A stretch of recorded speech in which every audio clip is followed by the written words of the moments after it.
उसने तो कभी तुमसे मोहब्बत की ही नहीं थी, बल्कि सिर्फ एक टाइम पास था जो वो पूरा कर चुके। और अब देखो दानिश के साथ वो कितने खुश हैं। इसलिए मैं चाहती हूँ कि तुम भी उसे अब भूल जाओ। जो हुआ सो हुआ।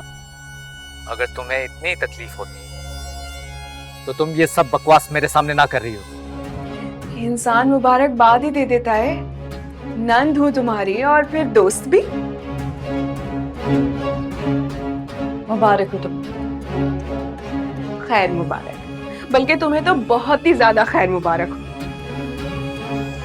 मगर पूछोगी नहीं कि ये अंगूठी मैंने किसके नाम की पहनी है? नहीं। ठीक है, तो मैं खुद ही बता देती हूँ। ये रिंग मैंने हमजा के नाम की पहनी है।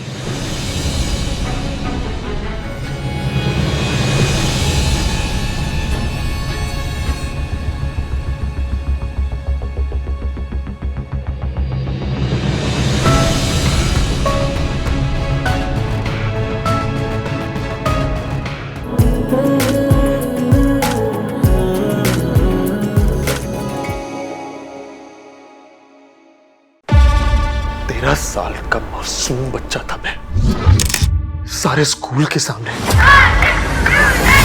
जो जिल्लत तुमने मुझे दी थी ना, मेरे दिल में कैद थी। परी, जो जुर्म तुमने किया था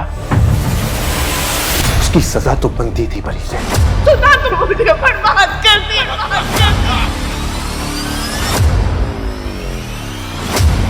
जो लोग दूसरों को मौका देते हैं वो हमेशा हारते हैं। खुद से जीतने का भी अलग मजा है और खुद से हारने का भी। आप सिर्फ मेरे हैं सुल्तान। सुल्तान उन लोगों में से है जो अपनी अना की तस्कीन के लिए किसी भी हद तक जा सकता है।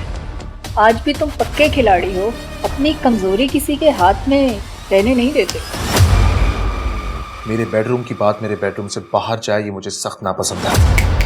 तुम हमारे झगड़े की वजह से अपने मायके आई तो वो मेरे और तुम्हारे रिश्ते का आखिरी दिन होगा।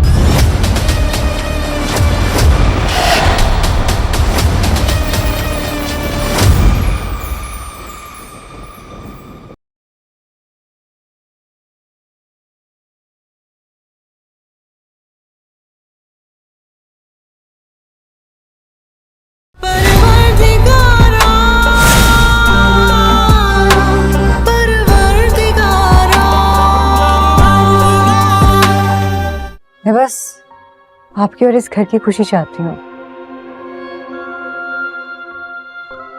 बहुत इंतजार था मुझे अपाना और पामीर की शादी का, लेकिन आप लोगों ने अभी तक तारीख ही नहीं तय की।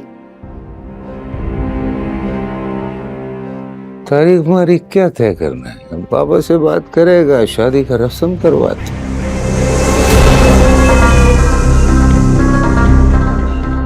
तुम जो फैसला करोगे बिल्कुल ठीक करोगे, लेकिन जल्दी करना होगा,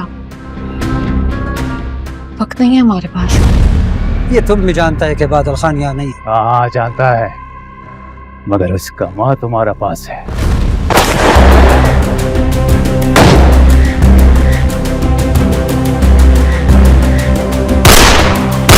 अच्छा तो उसने किया जिसने वक्त पे हमें खबर दी थी। वक्त पे किसने खबर दिया मोड़ा? जमदा ने। दुश्मन कैसे बच गया बरलास?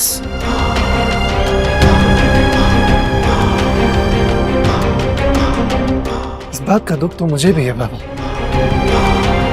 किसी ने छुप कर फायरिंग किया।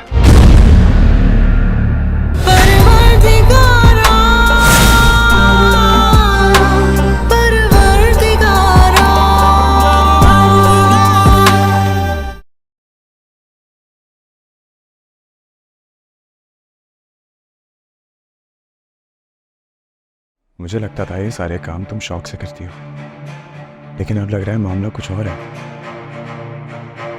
हामिद कहाँ है? और वो भी इतने दिन से? इस घर का किचन मैनेज करना कोई आसान काम नहीं है। आखिर किसने तुमको इतनी बड़ी जिम्मेदारी दी है? खुशामदीद। लगता है ये हवाएं भी तुम्हारे चांद चेहरे के दर्शन करती है, तुम्हारे आते ही चल गई। बकवास बंद करो अपनी और मेरी बात कान खोल कर सुनो। ये आखिरी बार है, आखिरी बार मैं तुम्हें फाइज का सुकून और उसकी खुशी की कीमत देने आई हूँ। और एक और बात बता दूँ तुम्हें कि अब मैं परवाह नहीं करूँगी तुम्हारी गलत बात और तुम्हारे गलत इल्ज़ामात का नतीजा क्या होगा, क्योंकि मुझे अपनी नहीं फाइज की परवाह है। जिस जाल में वो फंसने वाला है वो इस काबिल रहेगा नहीं कि दुनिया से कोई सवाल जवाब कर सके। अच्छा, अरे भाई हमें भी तो पता चले ये कौन सा जाल है।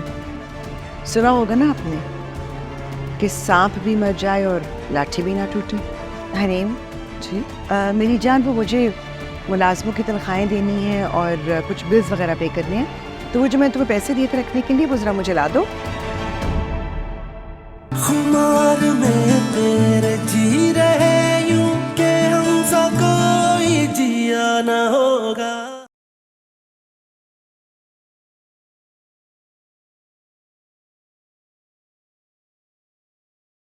मैंने तो सोचा था कि मैं तुम्हें खुद बताऊंगी, लेकिन तुमने वादा किया था ना मुझसे कि तुम मेरे वालिदैन को ढूंढने में मेरी मदद करोगे। गलती समझकर माफ कर देना। बीवी हूं मैं सलमान की। उससे ज्यादा तुम महरीन की बेटी हो। अच्छा, तो ये सलमान के मुंह में आपकी जबान बोल रही है। देखो ना तुम्हारी जुबान कैसे चल रही है, और इस जुबान को लगाम देगी शाइस्ता। मेरी सारी बातें सुनने के बाद तुम्हें क्या लगता है सलमान छोड़ देगा मुझे? रूज, मुझे तो यही लगता है कि वो बहुत बड़े सदमे से गुजर रहे हैं। तुम्हें उनको उनके हाल पे छोड़ देना चाहिए। खास तौर पे आपने मेरी जिंदगी को बर्बाद कर दिया। अपनी जिंदगी बचाने के लिए पूरा बचपन खा गई आप मेरा। दूर हो जाए, दूर चली जाए। आइंदा मेरे सामने आने की जरूरत नहीं आपको। सलमान, आपको आपकी बेटी मिल गई है ना, ये इमोशन उसके लिए बचा के रखें। सलमान को तो मैं अच्छी तरह जानती हूँ। जब वो बदतमीजी पर आता है तो बदलिहाज भी हो जाता है। अभी देखती हूँ मैं इसे। नहीं रुत,